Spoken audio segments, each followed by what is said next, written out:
तू ही रे माझा मितवा या मालिकेच्या येणाऱ्या भागामध्ये जबरदस्त असा ट्विस्ट येणार आहे.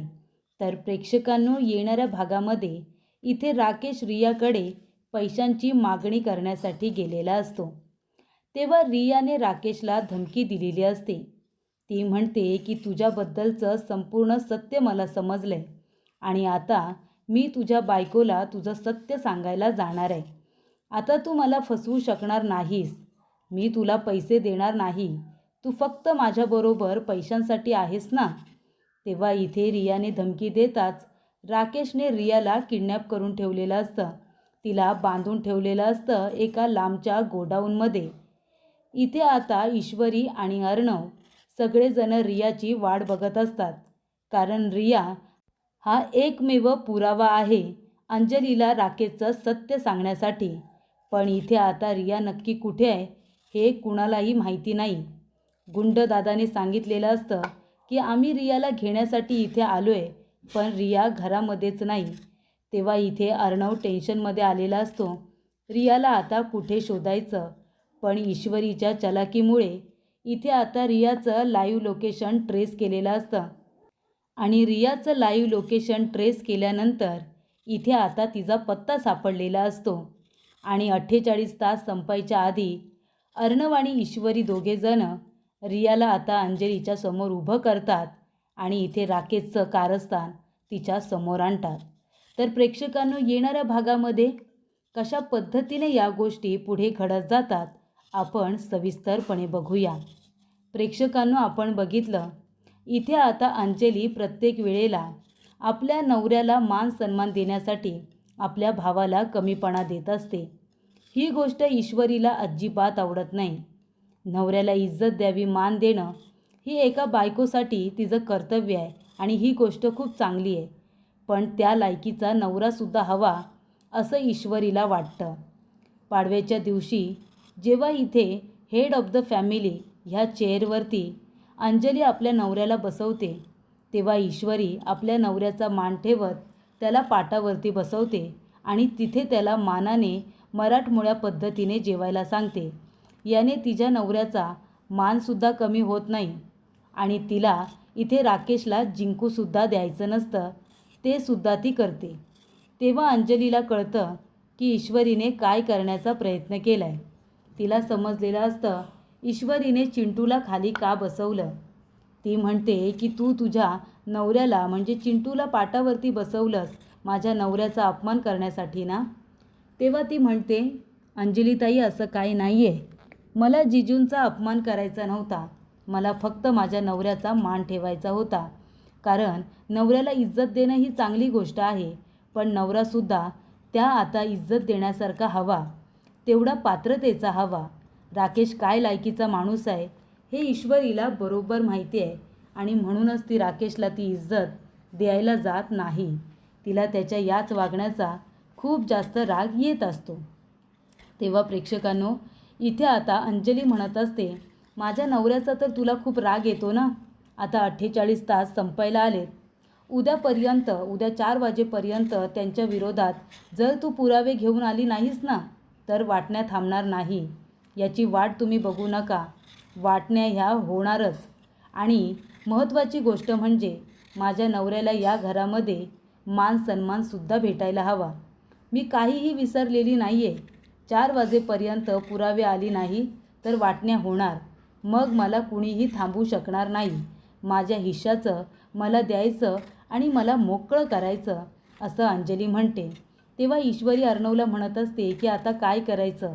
आपल्याला पुरावा तर हवा. तेव्हा अर्णव म्हणतो, काळजी करू नको. आपल्याला रिया कारखानीस नावाचा पुरावा सापडलेला आहे. रियाला मी ताईच्या आणि राकेशच्या लग्नाबद्दल सांगितले. त्या रियालासुद्धा आता राकेश सर्वेश या नावाने फसवतोय. पण तिला मी सांगितलंय अंजली ताई त्याची बायको आहे, बहीण नाही. तेव्हा तिनेसुद्धा राकेशला मारण्याची सुपारी दिली, ते सुद्धा दादाला. आणि त्याच दादाला मी सांगितलंय उद्या रियाला घेऊन 4 वाजता इथे यायचं. आपल्याला राकेशचा खरा चेहरा अंजली ताईच्या समोर आणायचा आहे आणि पैशांसाठी त्याच्यावरती प्रेशर आणायचं आहे, असं सुद्धा सांगितलेलं असतं. तेव्हा इथे राकेश आता काय करतो? अर्णवने त्याला अडकवण्यासाठी एक प्लॅन तयार केलेला असतो. की मी माझ्या कपाटामध्ये हवी तेवढी कॅश ठेवणार आणि राकेश ती कॅश चोरेल. मग त्याचा खरा चेहरा तुमच्या सगळ्यांच्या समोर येईल. असं तो मामा, आकाश, त्याचबरोबर मामी आणि आजी या चौघांनासुद्धा सांगतो. राकेश चांगला नाही आहे हे तुम्हाला आता कळेल. प्लॅनिंगनुसार अर्णवने पैसे कपाटात ठेवलेले असतात आणि आता राकेश ते पैसे चोरायला येईल असं अर्णवला वाटतं. पण तसं काहीसुद्धा होत नाही. राकेश आता थेट गेलेला असतो आणि ते म्हणजे रियाकडे. तो रियाकडे जातो आणि दादा ही गोष्ट अर्णवला सांगतात की राकेश रियाकडे आलेला आहे. तेव्हा इथे राकेश म्हणतो की आता मी रियाकडून पैसे घेणार आहे. उगाच घरातून पैसे घेतले तर अर्णव अंजलीला सांगू शकतो माझ्याकडे एवढे पैसे कुठून आले, म्हणून मग सगळेजण माझ्यावरती संशय घेतील. त्यामुळे मला पैसे जर कोण देईल ना तर ती रियाच देईल. तिच्या हातापाया पडतो आणि तिच्याकडे पैसे मागतो आणि जर तिने मला पैसे नाही दिले ना तर ती संपलीच म्हणून समजायचं. असं त्याने आता प्लॅनिंग केलेलं असतं. तेव्हा राकेश रियाकडे जातो. तेव्हा रिया म्हणते तू इथे काय करतोयस? चीटर, फसवलंस तू मला. माझ्या प्रेमाचा विश्वासघात केलास तू. अरे तुला माझ्याबरोबर लग्न कधीच करायचं नव्हतं. तुला तर फक्त माझा पैसा हवा होता ना, म्हणून तू इथे आलायस ना. पण आता मला तुझं खरं रूप कळलं आहे. मला कळलं आहे की तू किती मोठा चीटर आहेस ते. तुझं लग्न झालेलं असताना मला सांगितलंस की तुझं लग्न झालेलं नाही आहे. अरे लाज नाही वाटत का रे तुला? स्वतःच्या बायकोला स्वतःची बहीण बनवलंस आणि मला फसवत राहिलास. पण आता मला सगळं सत्य समजलं आहे. तेव्हा इथे राकेश म्हणत असतो अच्छा, म्हणजे अर्णव किंवा ईश्वरी दोघांपैकी कुणीतरी तुला सत्य सांगितलं असेल, बरोबर ना? ती म्हणते कुणी का सांगेना, तुला काय करायचं आहे रे त्याच्याशी? पण आता मी तुला सहजासहजी सोडणार नाही आहे. सर्वेश म्हणू, तुला राकेश म्हणू की राजेश, मला सगळं सत्य समजलेलं आहे. मी येणार आहे तुझ्या बायकोकडे आणि तुझा खरा चेहरा आहे ना तो तिलासुद्धा सांगणार आहे. आता मी तुला माफ करणार नाही. आणि तुला पैसे हवेत का? 10 लाख काय, मी तुला 10 रुपयेसुद्धा देणार नाही आहे रे. आता पैसे नाही देणार. पोलिसांना फोन करते आणि तुला जेलमध्ये पाठवते, थांब. तेव्हा इथे ती आता आपला मोबाईल खिशामध्ये ठेवते आणि घरातल्या मोबाईलवरून फोन करायला जात असते. तेवढ्यातच प्रेक्षकांनो, घरातला फोन आता तिच्या हातातून हिसकावून राकेश तिचं तोंड बंद करतो आणि तिला आता बांधून ठेवतो. तिचे हातपाय बांधून ठेवतो, पण तिला घरामध्ये ठेवत नाही. ती म्हणते आज मी तुझा खरा चेहरा तुझ्या बायकोला सांगायला जाणार आहे, सोड मला. तो तिला अजिबात सोडत नाही. तो म्हणतो सांग तुला जिवंत राहायचं आहे की नाही ते सांग. ती म्हणते सर्वेश सोड मला, माझा 1 रुपयासुद्धा तुला मिळणार नाही आहे, कळलं ना? तो म्हणतो असं काय करतेस बेबी, तुला माझ्याशी लग्न करायचं होतं आणि लगेच आता माझ्या जीवावरती उठलीस तू. चल आत्ताच्या आत्ता मी तुला कुठेतरी गायब करतो. तेव्हा राकेश तिला एका गोडाऊनमध्ये घेऊन जातो आणि तिचे हातपाय बांधून तिला तिथे ठेवून देतो. म्हणतो तूच पुरावा म्हणून घरी येणार आहेस ना माझ्या बायकोला माझं सत्य सांगण्यासाठी, पण आता कशी जाशील तू? हे बघ, मी तुला मारणार नाही आहे, मी तुला सोडून देईन, पण पुन्हा माझ्या वाट्याला यायचं नाही या, नाहीतर तुझं तोंड बंद करायला मला 2 मिनिटसुद्धा लागणार नाही आहेत. 4 वाजेपर्यंतची वेळ आहे. एकदा का 4 वाजले आणि माझ्या विरोधात त्या अर्णव ईश्वरीला पुरावा मिळाला नाही की मग काय होईल? तर वाटण्या होतील आणि मग माझ्या बायकोला अर्धी प्रॉपर्टी मिळेल. मग मला तुझी गरज पडणार नाही. तोपर्यंत मी तुला मारणार नाही आहे, कळलं ना? पण जर माझ्या वाकड्यात गेलीस ना तर तुला संपवायला मला वेळ नाही लागणार. ही गोष्ट तू लक्षात ठेव, असं राकेशने तिला सांगितलेलं असतं. तेव्हा प्रेक्षकांनो काय होतं, इथे आता फोन कसा करायचा? कारण का रियाचा फोन आता तिच्या खिशामध्ये असतो आणि त्यानंतर राकेश तिला त्या ठिकाणी ठेवून तो गायब झालेला असतो. गोडाऊनमध्ये तिचे हातपाय बांधून ठेवलेले असतात. तेव्हा इथे अर्णव आणि ईश्वरी दोघेजण रियाला शोधत असतात.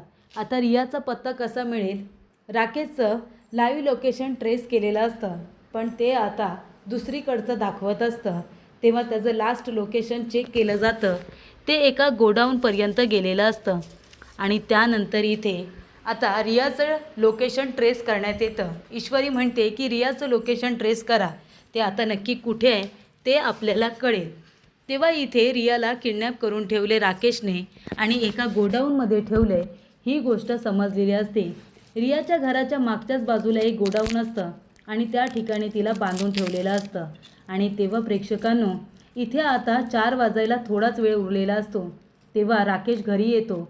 तो म्हणतो की रियाला कितीही शोधण्याचा प्रयत्न करा, ती तुम्हाला काही आता सापडणार नाही आहे. तेव्हा इथे रियाचं लोकेशन ट्रेस करताच ती नेमकी कुठे आहे हे अर्णव ईश्वरीला आता समजलेलं असतं. पोलिसांच्या मदतीने आता पत्ता शोधून काढलेला असतो. गुंडदादासुद्धा अर्णवच्या मदतीला असतो. सगळेजण मिळून इथे रियाला शोधून काढतात. रियाला इथे डांबून ठेवलेलं असतं. ती म्हणते तो सर्वेश इथे आला होता आणि त्याने माझी ही अवस्था केली म्हणून मी पोचू शकले नाही. तेव्हा अर्णव म्हणतो काहीच प्रॉब्लेम नाही आहे, 4 वाजायला अजून खूप उशीर आहे, तुम्ही आता माझ्याबरोबर येऊ शकता. तेव्हा इथे ईश्वरी आणि अर्णव दोघेजण रियाला घेऊन आता योग्य वेळी घरी आलेले असतात. 4 वाजायला फक्त 5 मिनटं असतात आणि तेव्हा इथे अर्णव ईश्वरी हे दोघेजण रियाला घेऊन तिथे पोचलेले असतात. तेव्हा प्रेक्षकांनो इथे आता अंजली म्हणत असते, काय रे आणलेत का पुरावे?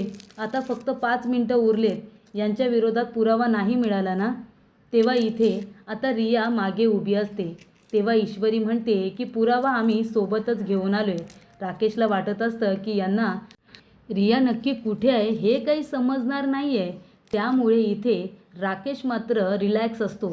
पण शेवटीला रियाला अर्णव ईश्वरीने शोधून काढलेलं असतं. तिच्या मोबाईलमध्ये असणारा फोन, त्याच्यामुळे तिचं लाईव्ह लोकेशन ट्रेस करणं सहजरित्या सोपं झालेलं असतं. आणि तेव्हा प्रेक्षकांनो राकेशचा प्लॅन फ्लॉप होतो. रियाला बघितल्यानंतर राकेशच्या पायाखालची जमीनच सरकलेली असते. तेव्हा इथे ईश्वरी आता म्हणत असते की रिया ये, जे काही सत्य आहे ना ते तू अंजली ताईंना सांग. तेव्हा इथे अंजली म्हणत असते, ही कोण आहे? ही चाळीमध्ये सुद्धा आली होती ना? काय गं, सर्वेश म्हणून तू कुणाला तरी शोधायला आली होतीस ना? तेव्हा रिया म्हणते, सर्वेश दुसरा तिसरा कुणी नसून तुमचाच नवरा आहे राकेश. अजून किती नावं बदलशील रे? यांना राकेश म्हणून सांगितलंस, मला सर्वेश म्हणून भेटलास, यांना राकेश म्हणून भेटलास, तर यांना राजेश भोसले म्हणून भेटलास, तर एका बाईला बिचारीला राजेश्वर म्हणून भेटलास, हो ना? अजून किती नावं बदलणार आहेस तू? तेव्हा अंजली म्हणते, हे सगळं खोटं आहे. ईश्वरीने हिला मुद्दामून इथे आणलंय, बरोबर ना ईश्वरी? तू हिला आणलेस ना? तेव्हा इथे ईश्वरी म्हणते, मी काही बोलणार नाही आहे, आता जे काही बोलायचं आहे ना ते रिया बोलणार. तेव्हा रिया म्हणते, हा माणूस कुणाचाच नाही आहे, आंधळेपणाने यांच्यावरती विश्वास ठेवू नका. आता मागे 4-5 दिवस हा कुठे होता असं तुम्हाला सांगितलं होतं? ती म्हणते 4-5 दिवस एका केससाठी ते बाहेर गेले होते. ती म्हणते एका केससाठी बाहेर गेला नव्हता, माझ्याबरोबर गोव्याला आला होता, कळलं का? आणि हे जे दागिने तुम्ही घातलेत हे दागिने कुणाचे आहेत माहिती आहे का? माझे दागिने आहेत ते. गोव्यावरून माझे दागिने पळून घेऊन आलाय तो. तुमचा विश्वास बसत नसेल ना तर फोटो बघा, या दागिन्यांमध्ये माझे फोटो बघा. गळ्यातला हार आणि कानातले हे आता रियाने घातलेला फोटो अंजलीला दाखवला जातो. गोव्याला फिरायला गेलेले फोटो रिया अंजलीला दाखवते. त्यानंतर गुंडदादा येतात. ते म्हणतात, बरोबर बोलते रिया, तिच्याकडून सुद्धा पैसे घेतलेत, तिलासुद्धा प्रेमाचं आणि लग्नाचं आमिष दाखवून तिला बिचारीला फसवलं आणि आता तुम्हाला तर तो गेली 4 वर्ष फसवतोच आहे. माझ्याकडून त्यांनी 25 लाख रुपये घेतले होते आणि त्यातले पैसे तो परत करत नाही आहे. आणि जेव्हा जेव्हा मी पैसे मागायला येतो तेव्हा तुम्हाला सांगत असतो की मी त्याचा मित्र आहे म्हणून. पण वहिनी, तुमची अवस्था पाहता मी तुम्हाला काही बोललो नाही, पण हा माणूस तुम्हालासुद्धा फसवतोय, ही गोष्ट तुम्ही लक्षात घ्या. तर अशा रीतीने प्रेक्षकांनो गुंडदादांनी सुद्धा अंजलीला सगळं सत्य सांगितलेलं असतं. त्याने सुद्धा पुरावा म्हणून पैसे देतानाचा फोटो आता इथे ईश्वरीला अंजलीला दाखवलेला असतो. तर अशा पद्धतीने रियाला किडनॅप केल्यानंतरसुद्धा ईश्वरी अर्णव जाऊन रियाला सोडवून आणतात आणि मग रिया अंजलीच्या समोर येऊन राकेशचं कारस्थान उघड करते. तिच्या मोबाईलमध्ये असलेले त्यांचे जे फोटोज आहेत ते सुद्धा ती आता अंजलीला दाखवते आणि म्हणते, हे बघ, अजून तरी तू या माणसावरती आंधळा विश्वास ठेवणारच आहेस का? आणि जर ठेवायचा असेल तर ठेव, पण मी याला माफ करणार नाही आहे. ती लगेच पोलिसांना फोन करते आणि त्याच्या विरोधामध्ये गुन्हा दाखल करते. राकेशचा खरा चेहरा अंजलीसमोर आल्यानंतर तिला खूप मोठा धक्का बसतो. ती म्हणते, अशा कारस्थानी माणसावरती मी डोळे झाकून विश्वास ठेवला, त्यांचं सगळं ऐकलं, माझ्या घरातल्यांच्या विरोधात जाऊन मी यांचा मान सन्मान जपायला गेले, माझ्या भावाला मी वाटेल तसं बोलले, पण माझ्या भावाने नेहमीच मला प्रोटेक्ट केलं. या अशा नराधमाला मी सुद्धा माफ करणार नाही. रिया, बोलव तू पोलिसांना आणि या माणसाला जेलमध्ये जाऊ दे. त्याचं कारस्थान इतकं मोठं आहे की त्याच्या थोबाडीत दिल्यानंतरसुद्धा अंजलीचं मन शांत झालेलं नसतं आणि ती त्याचं थोबाड तर फोडते, पण पोलीस आल्या त्यांना राकेशला अरेस्ट करायला लावते.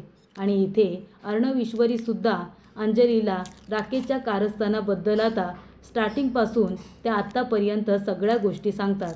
तेव्हा इथे अंजलीला कळतं की आपण चुकीच्या माणसावरती आंधळा विश्वास ठेवलेला आहे, त्यामुळे याला माफी नाही असं म्हणून ती आता राकेशला जेलमध्ये पाठवते.